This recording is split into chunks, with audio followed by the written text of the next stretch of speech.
6 months into my cochlear implant journey, I pushed my audiologist for a stronger program. She was cautious. I was persistent. She gave it a go. I left the clinic feeling incredible, sharp, clear. Finally, got on the bus home. Within 5 minutes, the engine was inside my head. Wind noise overwhelming, every background sound at once. 30 minutes later, I turned the processor off completely just to get through the journey. Went back a week later to dial it back. My audiologist had warned me I hadn't listened. But that experience taught me something that changed every mapping appointment I've had since. Your map has limits, and if you don't understand them, you'll keep leaving appointments thinking you've cracked it, only for the real world to undo everything within an hour. In this video, I'm giving you 5 things that will completely change how you approach your mapping appointments. Let's get into it. For anyone new to cochlear implants, your audiologist connects your processor to a computer and measures the softest sound you can detect and the loudest you can comfortably handle across every electrode in your cochlea. The result is your map. Get it right and you hear well. Get it wrong and you'll struggle, no matter how good your cochlear implant is. Point 1. The clinic is not the real world. The audiology clinic is a perfect acoustic bubble. Quiet, controlled, no traffic, no wind, no crowded restaurant, no bus engine. But you don't live in an audiology clinic. And that gap between the clinic and the real world is the single biggest reason people leave mapping appointments feeling great and then struggle within hours. My audiologist had warned me that day. The clinic environment had its limitations, and she knew it. Understanding that stops you expecting the impossible from a single appointment, and it stops you blaming your audiologist when the real world is harder than the clinic. Has the real world ever completely undone a mapping appointment for you? Drop a yes in the comments. I guarantee you are not alone, but there's something you can do right now that most CI users never think about.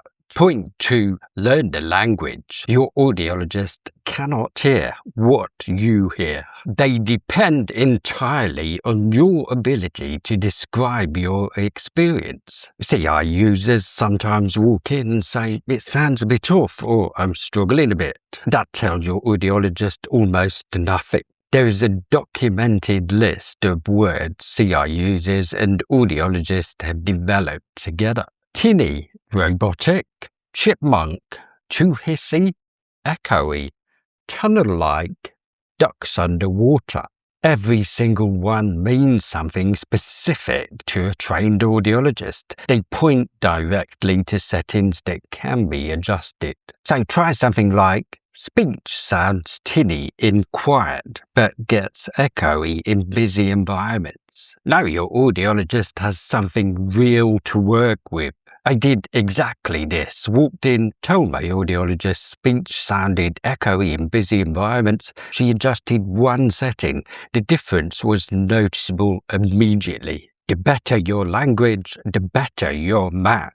But how do you remember all of this when you are sitting in that chair? That's point 3. Point 3, document everything. Between appointments, your hearing experience changes constantly. By the time you sit down with your audiologist, most of it has left your memory. Every audiological guideline says the same thing. Keep notes. Document what's working and what isn't. Which environments were difficult? What felt overwhelming? What improved? Most CI users never do this, not because they don't want to, but because they don't know where to start. I misplaced my journal once before an appointment, walked in without it, and I was completely lost. Couldn't remember what had been working and what hadn't. That told me everything. I designed a journal specifically for cochlear implant users. It's a gratitude journal at heart, and I use it to document exactly this kind of experience between appointments. Link in the description. The more specific information you bring, the better your audiologist can do their job. That is teamwork. If this is the kind of honest CI content you've been looking for, hit subscribe. Point 4 is a warning. Point 4. Don't touch those settings. Online forums are full of people sharing tips and adjusting your own sensitivity settings and program parameters. I understand the impulse. You are frustrated and someone online sounds confident. Be very cautious. Your map involves electrical current delivered directly to your auditory nerve. The levels are precise, delicate. I pushed for more volume during an audiology comfort level test once. My face twitched. Not a flutter, an actual twitch. My audiologist saw it immediately, identified it on the spot, adjusted the level, and it was resolved in seconds. Facial nerve stimulation is a documented complication in cochlear implant users, and it is caught and resolved immediately by someone who knows exactly what they are looking at. Trust your audiologist. Bring them better information. That is how you get results. Now, point 5 is the one that took me years to figure out, and it changed everything. Point 5, ask for a real-world check-in. Most CI users finish a mapping appointment and don't go back for 6 months or more, and your brain needs time to adjust to a new map before you can accurately report back on how it's performing. Every time I get a new processor, I do the same thing. I give it 2 weeks in the real world.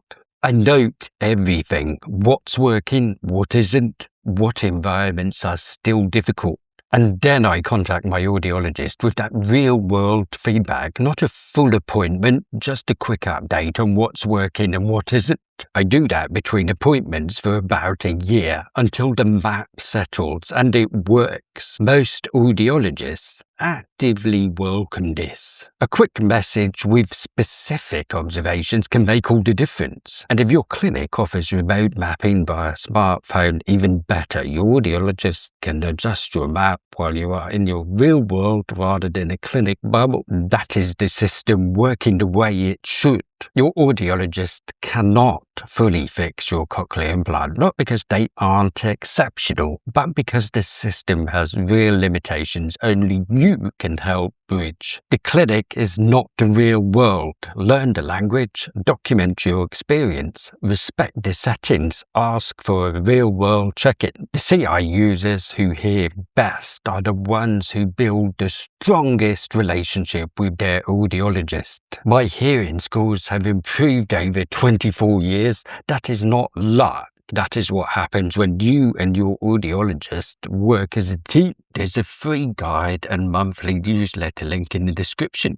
If you are earlier in your journey, this video on cochlear implant activation, what to expect, 5 truths, is a great place to start. Or if background noise is your biggest battle. I struggled with background noise for 24 years. I learned these 7 strategies. There's a buy me a coffee link in the description if you want to support the channel. I'll see you in the next video.